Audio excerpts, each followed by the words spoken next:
Allah made me not good at some things. I have a limit. I'm not good at accounting. I'm not good at remembering conversations. My mother is. My wife is very good at remembering conversations. Do you remember what you said yesterday? If I'm being honest, I don't even remember what I said 1 minute ago, if I'm being completely honest. Do you remember that game in 1992, the World Cup final? Yeah. Yeah, that was awesome. But do you remember what you said yesterday? Nope. I got nothing. There are some people that can remember some things, not remember other things. I'm good at creativity, not good at management. This is the thing. There are some people very good at organizing, but not very good at patience. Right? Happens? Usually organized people, very impatient people. It's the thing, right? Because they see any chaos around them, they're like, you know. So here's the thing. Yes, I have free will, I have choice, but I have intellectual limits, I have capability limits, I have physical limits. There's a limit to my height, there's a limit to my strength, there's a limit to my physical ability, there's a limit to my economic mobility, right? There's a physical bodily limit, and that limit is a jibillah. You know, there's a saying in Old English, you can't grow out of your skin.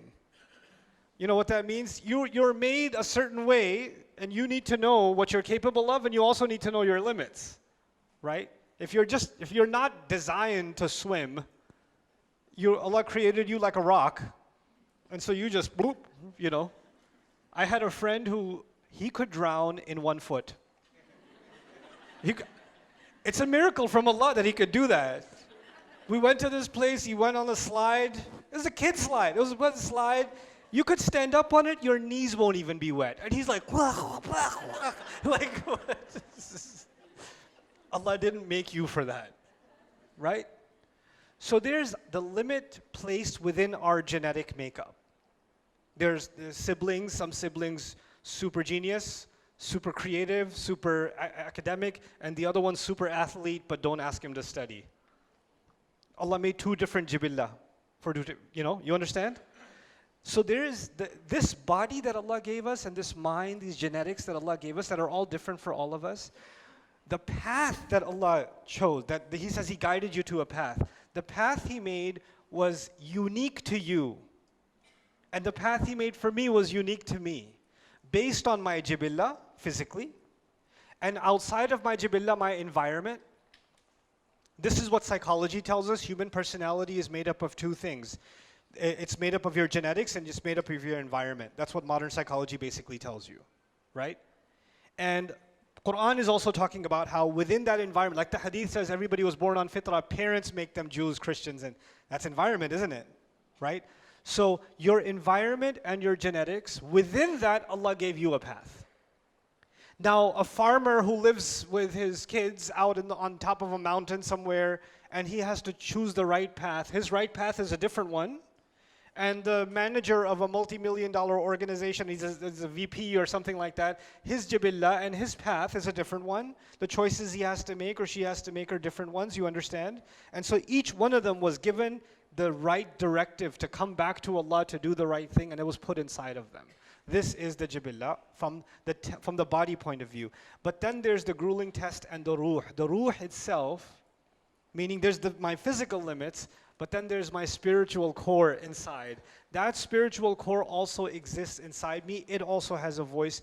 It also has a say. And it cannot be found in the study of psychology. It cannot be found in philosophy. You can't find it in those studies. But I know it exists because you just know it does. That's the sound. That's the thing inside you that feels something when you pray. That's the thing inside someone. Incidentally, I met a woman yesterday. Before coming here, I had a craving for a donut. Don't ask me. So I went to this mall, and I'm getting in line. There's a popular donut place. I won't tell you which one.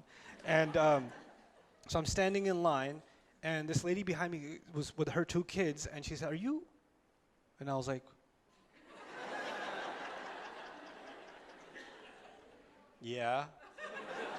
And she started crying her face off. I don't know the face because she was wearing a mask, but what I could see, crying.